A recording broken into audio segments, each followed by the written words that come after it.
Shalom untuk semua jemaat Tuhan yang saya kasihi dimanapun saudara berada. Saya ingin menyampaikan selamat memasuki tahun baru 2016. Baru saja kita melewati Natal dan juga akhir tahun beberapa detik yang lalu. Dan sekarang kita ada di tahun yang baru. Apa yang menjadi keinginan, kerinduan, dan beban saudara mengawali 2016? Ternyata Tuhan memberikan tema untuk gereja kita keseluruhan. 2016 adalah tahun pembebasan seutuhnya, a total freedom year. Saya bersuka cita karena tema ini tema yang membebaskan kita dari segala hal yang mengikat kita di tahun yang lalu. Dan biarlah kita melangkahkan kaki di 2016 dengan mengerti akan pedoman firman Allah. Kata bebas atau free, kata kebebasan atau freedom. Dan saya percaya ini sebuah kata yang dirindukan oleh semua orang. Bangsa-bangsa mendapatkan kemerdekaannya dengan membayar harga yang mahal. Saya percaya kita dibebaskan bukan karena kita mampu baik dan kita melakukan kegiatan pelayanan dan agama, tetapi karena Kristus membebaskan kita. Yohanes pasal yang ke-8 ayat 36 berkata, kalau anak atau Kristus itu memerdekakan kita, maka kita sungguh-sungguh merdeka. Mungkin saudara berkata, saya tidak terikat dengan iblis, saya nggak ada lagi kutuk keturunan, saya tidak mengalami segala sesuatu di mana saya merasa saya perlu dibebaskan. Tapi perhatikan, kebebasan di zaman modern ini datang dalam bentuk-bentuk yang beraneka ragam. Mungkin ambisi, ada orang yang berambisi terus terikat. Mungkin juga materialistis. Mungkin juga kenyamanan, pleasure, sehingga saudara, waktu kita berkurang karena kita mau terus nyaman, mau terus menikmati hidup. Mungkin juga ini kekayaan, mungkin mamon, mungkin hal-hal yang luxury, itu mengikat kita. Saya katakan ini adalah satu bentuk penjajahan yang modern untuk orang-orang di era sekarang. Saudara, waktu Kristus datang, dia memerdekakan siapa saja dengan cuma-cuma, termasuk orang sakit, orang gila, orang-orang yang terbeban, orang-orang yang punya masalah, dan dia berikan secara cuma-cuma. Dan saya yakin kalau Roh Allah ada di tengah kita, dia memerdekakan kita. Saya yakin kita telah dibebaskan dari tuntutan kematian. Saudara, mungkin ada di antara kita yang merasa tertuduh setiap saat. Iblis selalu menuduh karena kita bikin dosa dan belum dibereskan. Ada yang mungkin terikat, terkurung di dalam sakit penyakit dan pasrah dengan nasib. Ada yang mungkin merasa hari ini, aduh saya ini ada dalam kekurangan terus-menerus, kemiskinan atau utang yang melilit.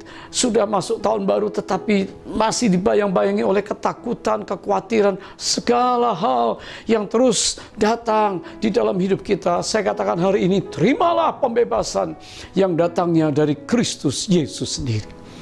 Kalau kita meraih kemerdekaan, kebebasan, saya percaya ada kondisi yang harus kita perhatikan untuk kebebasan. Kebebasan ini tentu menuntut sebuah tanggung jawab. Kalau kita dibebaskan dari perbudakan, dari hamba iblis, hamba dosa, mari kita menjadi hamba bagi kebenaran. Kristus adalah kebenaran kita.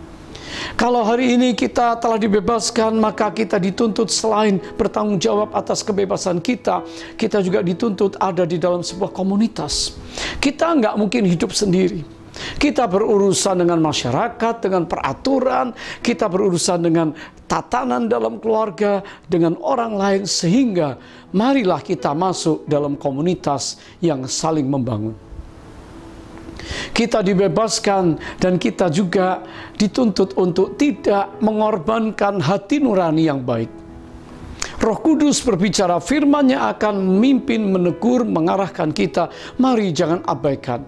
Di tahun pembebasan ini, kita akan mulai di Januari sampai Desember, kita akan mengalami banyak tangan Tuhan yang akan turut campur membebaskan kita dari segala hal yang sia-sia. Karena kita sudah dimerdekakan, marilah kita melayani Dia, menjadi hamba bagi kebenaran, hamba bagi Allah. Di sekitar kita ada banyak orang yang terikat. Mereka tidak sadar, karena orang-orang yang terkurung tidak sadar kalau mereka terkurung. Tapi bagi kita yang sudah sadar dan dimerdekakan, mengapa tidak kita pergi keluar, membebaskan para tawanan, membebaskan orang-orang tertindas, orang-orang yang terluka, orang-orang yang merasa mereka tidak mampu bangkit. Yesus, Roh Allah ada pada dia, telah mengurapi dia untuk memberitakan tahun rahmat Tuhan telah datang. Yesus membebaskan para tawanan, dikatakan dia membebaskan orang-orang yang ada di dalam penderitaan.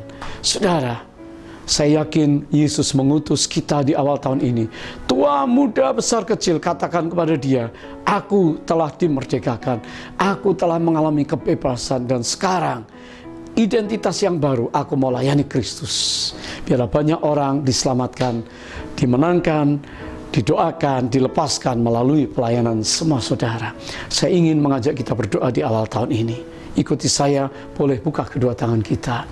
Bapa yang baik, di dalam nama Yesus, kami sudah dimerdekakan dan dibebaskan dari tuntutan hukuman kematian karena dosa. Kami telah dibebaskan dari rasa bersalah. Kami dibebaskan dari sakit penyakit. Kami dibebaskan dari tradisi dan ketakutan. Kami dibebaskan dari tuduhan si jahat. Dan sekarang kami mau layani Tuhan. Pakai kami di awal tahun ini untuk melayani orang lain, komunitas kami. Pakai kami untuk membebaskan yang terikat, tertawan, tertindas. Pakai kami untuk berjalan di dalam kemerdekaan Kristus. Terima kasih, sepanjang 2016 ini kami gerejamu akan dituntun oleh Tuhan dan firman-Mu, oleh Roh Kudus yang hadir untuk membebaskan kami semuanya. Dalam nama Yesus semua katakan amin. Akhirnya saya ingin menyampaikan ucapan selamat tahun baru. Saya, Ibu Betty Handoyo, dan seluruh keluarga besar gereja-gereja kita, jemaat-jemaat yang tersebar di Asia, Indonesia, Amerika, Australia. Selamat tahun baru. Tuhan memberkati.